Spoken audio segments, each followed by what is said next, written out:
সূরা শুআরা আছে 19 নাম্বার পারা 12 নাম্বার পৃষ্ঠার 5 নাম্বার লাইনের 151 152 নাম্বার আয়াত। এটাও তাফসীরে ইবনে কাসিরে আছে। ওয়ালা তুতিউ আমারাল মুসরিফিন আল্লাযীনা ইউফসিদুনা ফিল আরদি ওয়ালা ইউসলিহুন। বলেন আল্লাহু আকবার। আল্লাহ বলেন ওই নেতার অনুসরণ করা জায়েজ নেই যারা ইসরাফ করে, যে মানুষগুলো অপচয় করে, অপব্যয় করে। এদেশে অপচয় 15.5 বছরে হয়নি।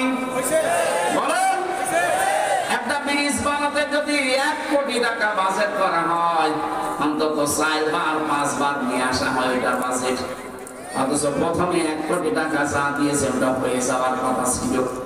আপনি যে অপচয় করলেন, এইরকম যদি সামনে কেউ করে ওই রকম নেতার অনুসরণ করা জায়েজ নেই, হারাম।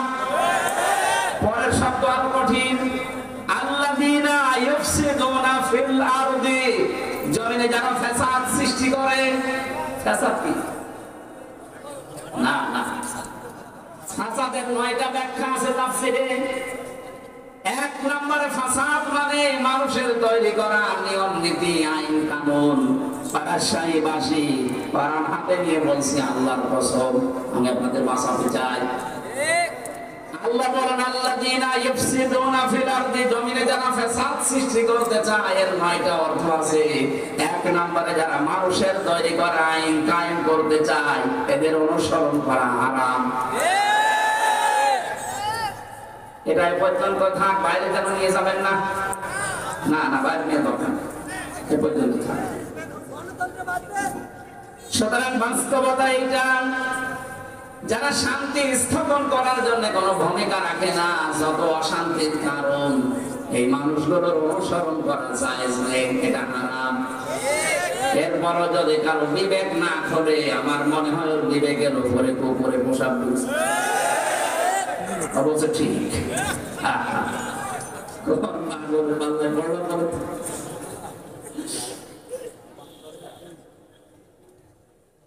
এরপরে বিচারের তৃতীয় অবস্থা হচ্ছে কিয়ামতে আল্লাহ লক্ষ কোটি কোটি মানুষের সামনে আপনাকে দাঁড় করাবেন।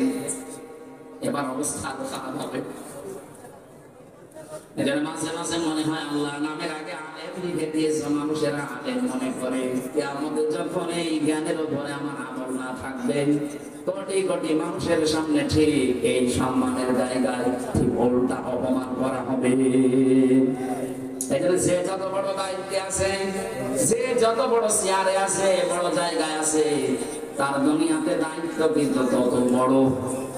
ওই লোকটা যদি ওই দায়িত্ব সঠিকভাবে পালন করতে না পারে, কিয়ামতে বিচারে আল্লাহর কাঠগড়ায় ধরা খাবে। অবশ্যই এই দেশের সবচাইতে বড় মসজিদ, কেন্দ্রীয় মসজিদ যেটা বাইতুল মুকাররম, কথা বলেন না, জাতীয় মসজিদের যিনি এখন খতিব হয়েছেন, শ্রদ্ধাভাজন ব্যক্তিত্ব, বড় বড় আলেম বাংলাদেশে যদি 5 জন থাকে, তার ভেতরে তিনি একজন। হাদিসের উপরে অনেক পাণ্ডিত্য আছে তার। আল্লামা মুফতি আব্দুল মালিক হাফিজাহুল্লাহ, ওনার এখন সবচাইতে বড় দায়িত্ব হচ্ছে ওই ময়দানে, ওই জায়গায় বসে এই জাতিকে সংশোধনের জন্য যত সঠিক হক এই কথাগুলো তুলে ধরা। খতিব ওবায়দুল কাদের, এর খতিব ওবায়দুল্লাহ সাহেব যেভাবে তুলে ধরতেন, ওবায়দুল হক, আমার মনে হয় এখন আমরা যে খতিব পেয়েছি একজন যোগ্য, আমরা চাই এই যোগ্যতা দিন যেন কাজে লাগান। এতদিন যাদের পেয়েছিলাম তারা জালেমদেরকে নাম দিত কওমি জননী।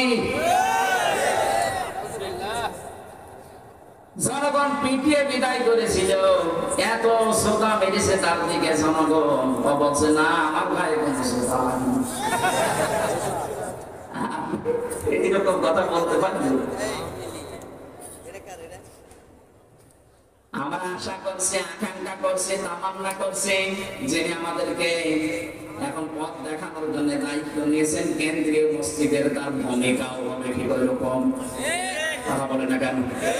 ওখানে থেকেও যদি জাতিকে সংশোধনের কথা, সঠিক কথাগুলো তুলে ধরতে না পারে, কোন ভয় যদি পেছনে কাজ করে, তাহলে ওই জায়গায় বসে থেকেও জবাব দেওয়া লাগবে কিয়ামতে। আমার মনে হয় জাতীয় মসজিদের এই কথাগুলো বিভিন্ন মিডিয়ার মাধ্যমে সারা দেশের মানুষের কাছে যেমন পৌঁছায়, ওনার দায়িত্বটাও এখন অনেক বেড়ে গেছে। নামাজ পড়া যে এরকম ফরজ, কি কথা বলে না কেন? ঠিক এইরকম ফরজ এই পৃথিবীতে আল্লাহর দ্বীন কায়েম করা। নামাজ পড়া ফরজ, নামাজের 27টা শিক্ষা, এইগুলো আমরা অনেককেই বলতে দেখি। দ্বীন কায়েম করা ফরজ, এই কথা অনেকে তো বলেই না, আর বলতে গেলে মানুষ রাজনীতি মনে করে। বিশ্বনবী 13 বছর মার খেয়েছিলেন মক্কায়, এই কথাগুলো বললে অনেকে কান্নাকাটি করে। অথচ উনি যে 10 বছর মদিনার রাষ্ট্রপ্রধান ছিলেন, এই কথা বলতে গেলে এটা রাজনীতি। আমি তাদের উদ্দেশ্যে একটা ছোট্ট কথা বলছি, কয়েক মিনিটে খেয়াল করবেন। আমি গতানুগতিক কথা বলছি না, চিন্তা ভাবনা করে বলছি। আমি দেখতে পাচ্ছি এই চরিত্রের মানুষ এই দেশে এখন বাড়তেছে।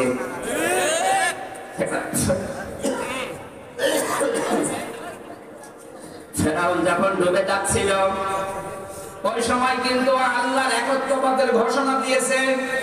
এখানে যারা তাফসীর পড়তে পারে, সূরা ইউনূসের 90 নম্বর আয়াতের মাঝের অংশের তাফসীরটা পড়েন। হাত্তা ইযা আদরাকাহুল গারাকু ক্বালা আমানতু আন্নাহু লা ইলাহা ইল্লাল্লাযী আমানাত বিহি বানু ইসরাঈল। দেখো আল্লাহ বলেন, যখন ডুবে যাচ্ছিল তখন ঘোষণা দিয়েছে, আমি ঈমান আনলাম ওই আল্লাহর উপরে যার উপরে বনি ইসরাঈলরা ঈমান এনেছে। কিন্তু ওই জামানার যিনি প্রেরিত পুরুষ আল্লাহর পক্ষ থেকে নবী এবং রাসূল এবং কিতাব নিয়ে এসেছিলেন, মুসা নবী। কথা বলেন না কেন? ওই জামানার প্রেরিত পুরুষ যিনি ছিলেন নবী, রাসূল এবং আসমানি বড় কিতাবের একটা তাওরাত, এ পর্যন্ত জানেন না? এইটা জানার পরেও লোকটা ঘোষণা দেয়নি যে লা ইলাহা ইল্লাল্লাহ। মুসা কালিমুল্লাহ ও বলেছে লা ইলাহা ইল্লাল্লাহ, কিন্তু রিসালাতের ঘোষণা না দিয়ে আরো বিদ্রোহ করেছে। আমানাত বিহি বানু ইসরাঈল, বনি ইসরাঈলরা যার উপর ঈমান এনেছে আমি তাকে বিশ্বাস করি। কিন্তু এই জামানার যিনি প্রেরিত পুরুষ আমি তাকে মানি না, কারণ তার সাথে বন্ধ ছোটবেলা থেকে। এক কথা বলেন না কেন? বুঝতেছেন আপনি আয়াতটা? ও যখন রিসালাতের ঘোষণা দেয়নি, এই মানুষটাকে আমার আল্লাহ গ্রহণ করবে না, এজন্য জিবরাইলকে বলেছে ওর মুখের উপরে কাদা দিয়ে দে।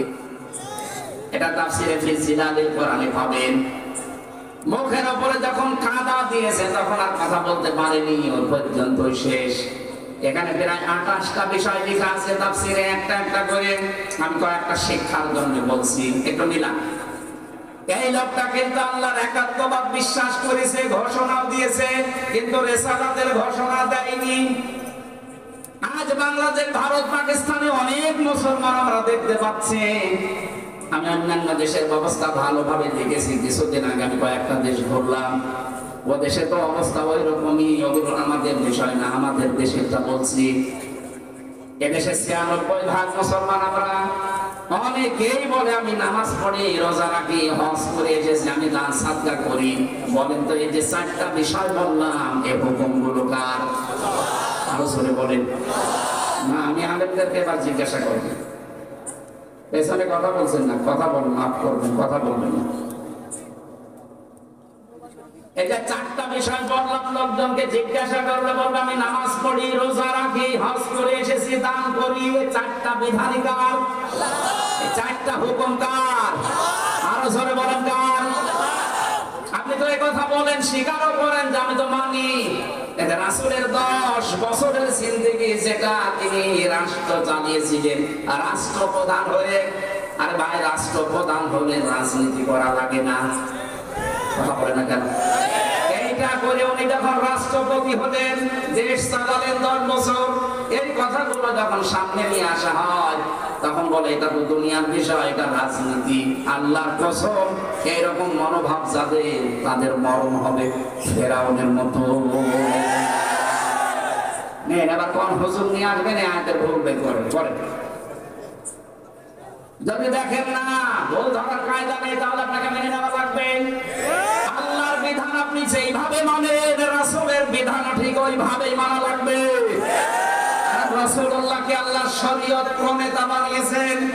আপনি যদি কিয়ামত পর্যন্ত বলেন লা ইলাহা ইল্লাল্লাহ মুহাম্মাদুর রাসূলুল্লাহ স্বীকার না করেন, আপনি মুসলমান না। কথা বলেন না কেন? সুতরাং লা ইলাহা ইল্লাল্লাহ ফেরাউনের মতো আপনি মানেন, বিশ্বাস করেন, কিন্তু এই জামানার প্রেরিত পুরুষকে মুহাম্মাদুর রাসূলুল্লাহ কিয়ামত পর্যন্ত তিনি। সুতরাং তার আদর্শ যদি কেউ না মানে, তার কথা বলতে গেলে রাজনীতি মনে করে উড়িয়ে দেন, আপনি বিশ্বাস করে নিতে পারেন আপনার মরণ হবে। নামাজ পড়ে, রোজা রেখে, হজ করে, দান করে ফেরাউনের মতো। আমি এর নিচে নামতে পারলাম না। এরপরেও যদি কেউ না বোঝা ভান করে বসে থাকেন যে যা বলে বলবো, আমার দল থাকবে বার চলে যাবে।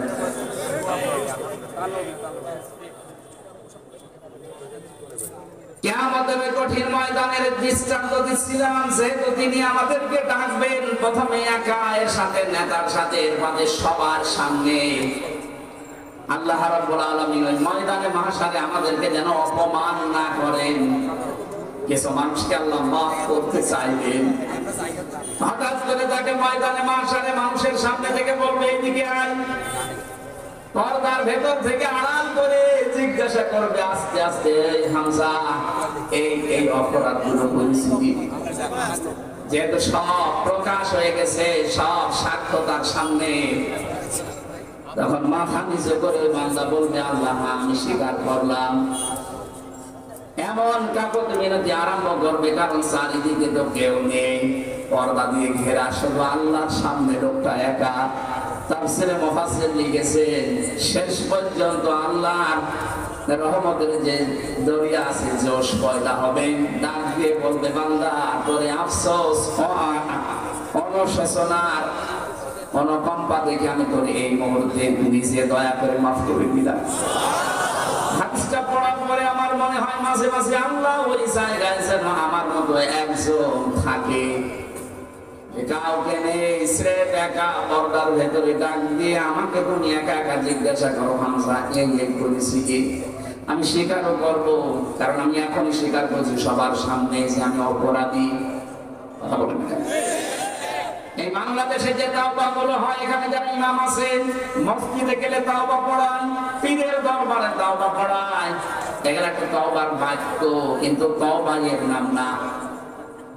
কোরআনে কারিমের সূরা জুমারের 53-54 নম্বর আয়াত ভালো করে তাওবা যদি কেউ করতে পারে, ওর জীবনের অপরাধগুলো আল্লাহ শুধু মাফ করবে না, পুরাটা মাফ করে জায়গাটা নেকি দিয়ে পাল্টিয়ে দেবে।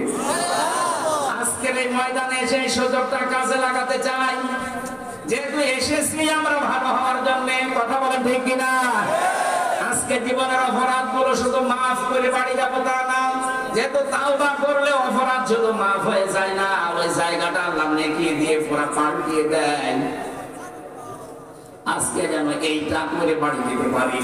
এটা সূরা ফুরকানের ভেতরে আছে 71 নম্বর আয়াতে, ফাউলাইকা ইউবাদদিলুল্লাহু সাইয়্যাতিহিম হাসানাত। দুইটাই বহু বছর। কোন মানুষ যখন ঈমান আনার পরে তাওবা করার সিদ্ধান্ত নিয়ে বাড়ি থেকে এই ময়দানে আসবে, ও যদি সত্যি এই কথা মন থেকে বলে আল্লাহ আমি কিন্তু আজকে ভালো হয়ে যাব, আল্লাহ বলেন ওই মানুষগুলোর পেছনের অপরাধ সব আমি আল্লাহ আমার গফুর আর রহিম নামের খাতিরে মাফ করে জায়গাটা নেকি দিয়ে পাঠিয়ে দেব। আমার এই 32 বছর আমি যদি সত্যি এরকম মন নিয়ে আজকে এখানে তাওবা করতে পারি, যেটা কোরআনে কারিমের সূরা জুমারে আছে, ওই শর্তগুলো মেনে নিয়ে আমি 100% আজকে বিশ্বাস করতে পারি আমার 32 বছরের জীবনের অপরাধ আল্লাহ মাফ করে দিয়ে জায়গাটা নেকি দিয়ে পাঠিয়ে দেবে। আর শুধুমাত্র পাল্টাবে না ওইটা যেটা হাক্কাল ইবাদ, আমার দ্বারা কোনো মানুষের অধিকার যদি নষ্ট হয়, ওইটা যতক্ষণ সেই লোকটা মাফ না করবে ততক্ষণ আমার মাফ নেই। কথা বলে না কেন?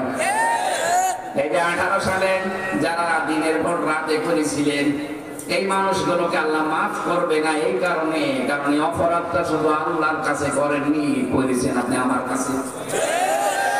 আমার সাথে যে ওসি সাহেব ছিল জেলখানায় 3 বছর, আমার মাঝে মাঝে বলতো, হুজুর এই নির্বাচনের আগে আমি নিজে দায়িত্বে ছিলাম, ওই ফ্যানিতে ছিল উনি, রাত 12টা থেকে আমার যে দলবল আছে এদেরকে নিয়ে আমি একেবারে শুরু করলাম আল্লাহর নাম নিয়ে, ফজরের আযান পর্যন্ত মারলাম। পুরাটা সিল শেষ করার পরে গোসল করলাম, ওযু করার পরে নামাজে দাঁড়ালাম আর বলছি আস্তাগফিরুল্লাহ। সে কি আর কি মারা জিনিস? আচ্ছা, কর্মকে বিবেকে তো পরে আর মেনে নিল না যে করলাম কি। এর আগে রাতে টাকা দিয়েছিল, টাকাগুলো হালাল করার জন্য একেবারে 3-4 ঘন্টা ধরে লোকজন দিয়ে শুরু করেছিলাম। বিবেকটা আর মানে না, এই জন্য এখন তওবা করছি। আমি বললাম এই তওবা আপনার হয়নি, কারণ আপনি তো আল্লাহর অধিকার নষ্ট করেননি, আপনি হক নষ্ট করেছেন হামজার মতো লক্ষ মানুষ। আগে 18 কোটি মানুষের কাছে মাফ চাবেন, এরা যদি মন থেকে বলে ঠিক আছে মাফ করে দিলাম, তারপরে আপনার মাফ। লোকটা এখনো পর্যন্ত অনুশোচনা করে যে আমি করেছি কি। বলেন যে 18 কোটি মানুষের কাছে সেই ওর মাপ চাওয়া সম্ভব? এর ভেতরে কত মানুষ তো মরে গেছে, তাদের কাছে আপনি যাবেন কি করে? এখানে হাত বলে বা খুব সতর্ক এই বিষয়ে, আল্লাহর অধিকার আপনি নষ্ট করেছেন, সেটা আল্লাহ মাফ করে দেবে। কিন্তু বান্দার যে অধিকার হক, এটা যদি আপনার দ্বারা নষ্ট হয়ে যায়, আপনি বিশ্বাস করতে পারেন আমার কাছে না, কাবার ইমামের কাছে তাওবা করলে আপনার মাফ হবে না। এবার আসেন তো তওবা এই দেশে যেভাবে মানুষকে আমরা শোনাই, বিভিন্ন দরবার থেকে, বিভিন্ন পীরের কাছ থেকে, বিভিন্ন হুজুররা, বিভিন্ন আলেমেরা, মসজিদের ইমাম খতিবরা পড়ায় কি আস্তাগফিরুল্লাহ হা রাব্বি মিন কুল্লি যামবি ওয়া আতুবু ইলাইহি। এটা পড়ায়, এটা তো তওবার বাক্য। কোরআনে কারীম জানিয়েছে কেউ যদি তওবা করতে চায়, ভালো করে শুনুন, তাকে 2টা শর্ত মানা লাগবে আর একটা সময় মেইনটেইন করা লাগবে। এটা সূরা সমারে আছে 24 নাম্বার পারা 3 নাম্বার পৃষ্ঠা 12 নাম্বার লাইনের 53-54 নাম্বার আয়াত। এটা তাফসীরে ইবনে কাসিরে আছে। আল্লাহ পাক বলেন আনিবু ইলা রাব্বিকুম ওয়া আসলিমু লাহু মিন ক্বাবলি আইয়াতিয়াকুমুল আযাবু সুম্মা লা তুনসারুন। বলেন আল্লাহু আকবার। আমি যে 2টা শর্তের কথা বললাম, আমার বানানো না কোরআনে আছে? বলেন বলেন। আল্লাহ বলেন 1 নাম্বার শর্ত মানা লাগবে আনিবু ইলা রাব্বিকুম, যে লোকটা তার রবের দিকে ফিরে আসবে, ওয়াসলিমু লাহু মিন ক্বাবলি, আর আত্মসমর্পণ করবে রবের বিধান সামনে পেলেই। আর আজ সাহিবাসে বাক্য 2টা শুনতে যত সহজ মনে হয়ে গেল, বাস্তব প্র্যাকটিক্যাল লাইফে মেলানো কত সহজ। কেউ যদি বলে আমি আল্লাহর দিকে ফিরে আসলাম, তাহলে তার জীবনে সুদ থাকতে পারে, চাঁদাবাজি থাকতে পারে, বলেন, তার জীবনে ঘুষ থাকবে না, বেপরদা থাকবে না, অবৈধ কোনো ব্যবসা থাকবে না। বলতে কেমন সোজা যে আমি আল্লাহর দিকে ফিরে আসলাম, আরে ফিরে আসতে গেলে গুলো সব বাদ দিয়ে আসা লাগবে। এবার বলেন তো তওবা হচ্ছে কিনা আমার?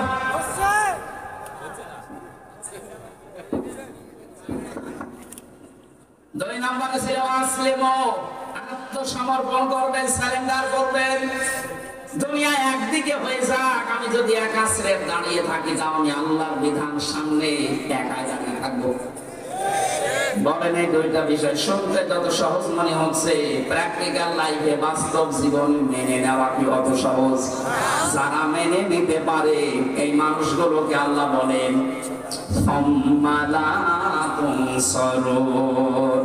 ওই আযাব আসার পূর্বে আপনাকে এই 2টা শর্ত মানা লাগবে।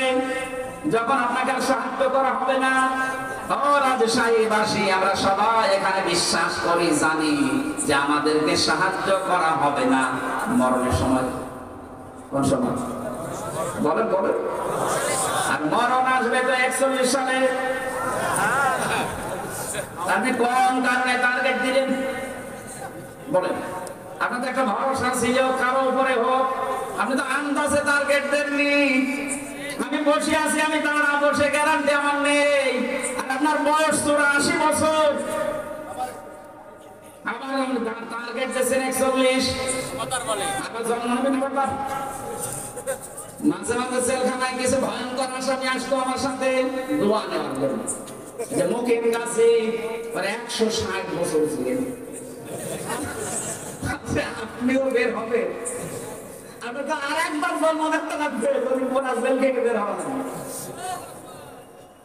যেই লোকটা মারা গেল, এই যে শাহজাহান জল্লাদ, ও একবার এসেছিল এইরকম বড় বড় গোপ দেখে আমার ভয় লেগে গেছে। কে আপনি? বলছেন জল্লাদ। এরকমই হবে। কয় বছর আছে? ওই সময় বলছিল যে 27 বছর। কয় বছর আপনার? 140 বছর। 140 বছর আপনার। এরপর আপনি হাসি আনন্দে আছেন, বলছেন এবার বের হবো। আমার তো মনে হয় শাহজাহান জল্লাদের মতো ওই রকম চিন্তা ভাবনা আপনিও করেছিলেন যে 41 সাল।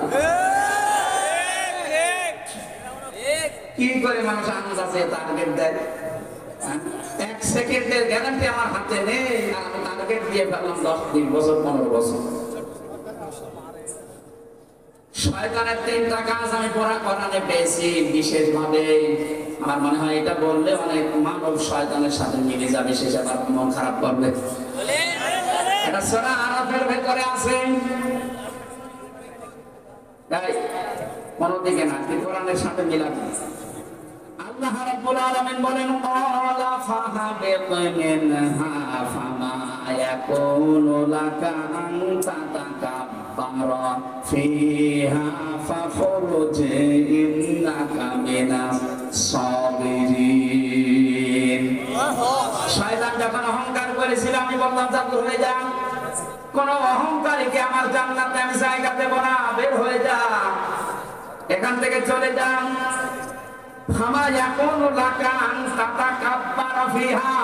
যেখানে যারা আলেম আছেন দেখেন তো, তাতাকাব্বারা এটা মুসারের বর্তমান, ভবিষ্যৎ, প্রেজেন্ট, ফিউচার। আল্লাহ বলেন এই শুধু এই সময় না, কিয়ামত পর্যন্ত কোন অহংকারের জায়গা আমার এই বানানো জান্নাতে হবে না, বের হয়ে যা। ফাখরুজ ইন্নাকা মিনাস সাবিরিন। তোকে আমি দুর্বল করে দিলাম, নিম্নগামী করে দিলাম, ছোট করে দিলাম, অপদস্থ করলাম। কিয়ামত পর্যন্ত মানুষ শুধু তোরে গালি দেবে। আপনি দেখেন দুনিয়ায় অনেকে নিজে অন্যায় করে আর গায়ে দেখতে থাকবে। ওই সময় শয়তান আল্লাহকে বলেছে, আল্লাহ আমি এত ইবাদত বন্দেগী করেছি, এত সেজদা দিয়েছি, বিনিময়ে তুমি আমার কিছু দেবে না। তুমি তো ন্যায় বিচারক, একটা ন্যায় বিচার আমার উপরে করো। আল্লাহ বলেন কি চাবি বল। তো 3টা জিনিস চেয়েছে। তাফসীরে আমি পড়েছি কিয়ামত পর্যন্ত যারা শয়তান মার্কা মানুষ, তারা এই 3টা জিনিস চাইবে। আপনি দেখেন আপনার সাধারণ মেয়ে কিনা। 1 নম্বরে শয়তান বলেছে, কদাম দেরনি ইলা ইয়াউমি ইউবাসুন। হে আল্লাহ, তুমি ছাড় দাও, আমি বাঁচতে চাই, কিয়ামত পর্যন্ত আমার হায়াত বাড়িয়ে দাও। আল্লাহ বলেন দিলাম। মুফাসসির লিখেছেন, শয়তান মার্কা মানুষগুলো দুনিয়ায় বেশি দিন বেঁচে থাকার আকাঙ্ক্ষা পেশ করে। আর আপনি তাকান, তামাম দুনিয়ার অবস্থা এক, শয়তান মার্কা মানুষগুলো বেশি দিন বেঁচে থাকে। এত মানুষ মরে, শয়তানের মরণ আরো বৃদ্ধি বাড়ে। 2 নম্বরে শয়তান বলেছে, ক্বালা ইন্নাকা মিনাল মুনজারিন। আমাকে ছাড় দাও, শুধু তা না, আমি অর্থ চাই, টাকা চাই, সম্পদ চাই, ক্ষমতা চাই। এই যে তাকান দুনিয়ার দিকে, ক্ষমতা, টাকা পয়সা যাদেরই বেশি, ওরা আল্লাহ রাসূলের বিরুদ্ধে বেশি। 3 নম্বরে শয়তান বলেছিল, ক্বালা ফাবিমা আবওয়াইতানি লাআকুদান্না লাহুম সিরাতাকাল মুস্তাকিম। হে আল্লাহ, আমি কিন্তু কিয়ামত পর্যন্ত হায়াত পেয়েছি, ক্ষমতা, টাকা পয়সা চেয়েছি, এমনি না। তোমার যে বান্দা বান্দীদের কারণে ইমান আমার জান্নাত থেকে আমার বিদায় করে দিলে, সেখানে আমার ঘোষণা দিলে যে আমাকে জাহান্নামে দেবে। এই জাহান্নামে যাওয়ার জন্য আমি একা না, ভালো ভালো রাস্তার মোড়ে মোড়ে আমি বসে বসে ওত পেতে থাকবো, তোমার এই বান্দা বান্দীদেরকে আমার সাথে যেন আমি নিয়ে যেতে পারি। এই জন্য শয়তান কোনো খারাপ রাস্তায় থাকে না।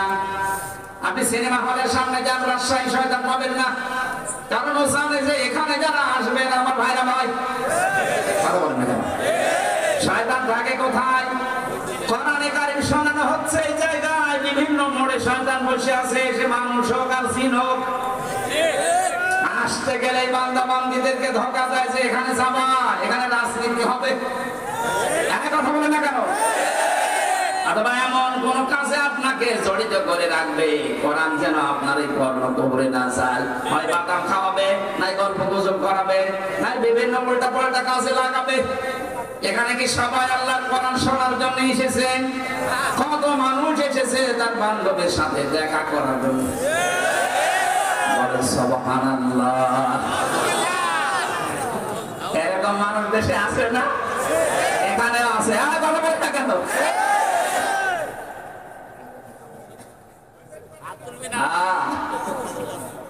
শয়তান যে তিনটা জিনিস চায়, আমরা যেহেতু মানুষ, আমরা ওই তিনটা জিনিস চাইবো। বেশি দিন বেঁচে থাকার আকাঙ্ক্ষা আমাদের নেই। আমাদের আকাঙ্ক্ষা এই, মুমিন যত তাড়াতাড়ি বিদায় নিতে পারবে, তত তাড়াতাড়ি সে আল্লাহর সাথে সাক্ষাৎ পাবে। বিশ্বনবীকে অফার দেওয়া হয়েছিল, আপনি যদি বাঁচতে চান, আপনাকে আমি ছেড়ে যাবো। আজরাইল এসে বলছে, হযরতে আজরাইলকে নবীজি বললেন, আমি যদি বাঁচতে চাই তাহলে কতদিন? বলে যতদিন ইচ্ছা থাকতে পারবেন। তারপরে কি হবে? বলে মরা লাগবে। মরাই যদি লাগে, আমি আর বাঁচতে চাই না। হযরতে জিবরাইল আর আজরাইল দুইজন মিলে বলছিলেন, ইয়া রাসূলুল্লাহ, আপনার জন্য মহান আল্লাহ ইন্তজার করতেছে, অপেক্ষা করতেছে দেখা করার জন্য। নবীজি আবু বকরকে ডাক দিয়ে বললেন, এই পৃথিবীর সব সম্পদ আল্লাহ একটা বান্দাকে দিতে চেয়েছিলেন, কিন্তু সে বান্দা সব সম্পদ উপেক্ষা করে তার মাবুদের সাথে দেখা করা বেশি জরুরি, বেশি প্রয়োজন মনে করেছে। বলেন সুবহানাল্লাহ।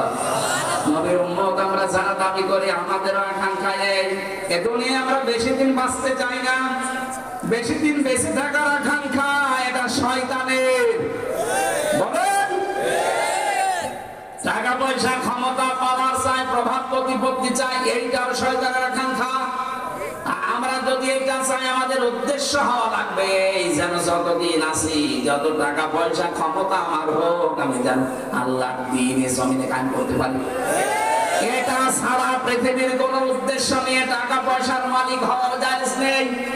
এটা ছাড়া পৃথিবীর কোন উদ্দেশ্য নিয়ে ক্ষমতার মালিক হওয়া জায়েজ নেই। আমি কথা বোঝাতে পেরেছি? যে কথাটা তুলেছিলাম, কিয়ামতের ময়দানে আল্লাহর সামনে দাঁড়ানো লাগবে, এই চিন্তা ভাবনা নিয়ে যারা দুনিয়ার জীবন কাটায়, হে নবী আপনি তাদেরকে কোরআন দিয়ে উপদেশ দিয়ে দেখবেন তাদের কাজ হচ্ছে। যেহেতু এই প্রকারের মানুষ আমরা এখানে বসে আছি, আমরা তাদেরকে আজকে কোরআনে কারীমের তাফসীর থেকে কিছু শোনাতে চাচ্ছি। আল্লাহ আমাকে বলার মতো, আপনাদেরকে বোঝার মতো যোগ্যতা দান করেন, আমিন। সূরা শুআরার 214 নম্বর মাত্র একটা আয়াত পড়েছি। আল্লাহ আমাদের মাথার ভেতরে কোরআন সম্পর্কে যা দিয়েছেন, আমার তো মাঝে মাঝে মনে হয় আয়াতে আল্লাহ যত কথা দিয়েছেন, আমার সারা জীবন যদি আয়াত নিয়ে আলোচনা করি, আয়াতটা শেষ করা সম্ভব না, এত কথা এর ভেতরে আছে।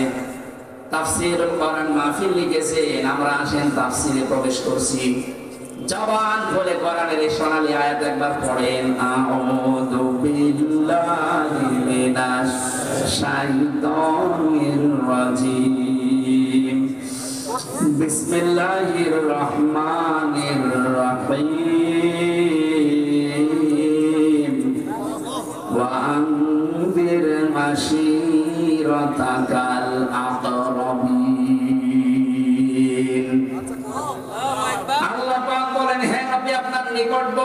আছে এই মানুষগুলোকে সতর্ক করেন, আল্লাহর ভয় তাদের অন্তঃকরণে সৃষ্টি করেন। এই মানুষগুলোকে আপনি সতর্ক বার্তা শোনান, সামনে কিন্তু একটা মহা প্রলয়ের দিন আসতেছে। বিশ্বনবী আদেশ পাওয়ার পরে ফিরে আসলেন। এর আগে আরো যে কয়টা আয়াত পেয়েছিলেন ওই কয়টা পাওয়ার পরে খাদিজার কাছে প্রথমে এসে বলেছিলেন, ইয়া খাদিজা জাম্মিলুনি জাম্মিলুনি, খাদিজা আমি ভয় পেয়েছি, আমার জীবনের উপরে আমার আশঙ্কা হচ্ছে, তুমি আমাকে ঢেকে দাও। স্বামী যারা আছেন এবার এই কথাটা শুনবেন। স্বামী নেই এখানে? হ্যাঁ, স্বামী নেই?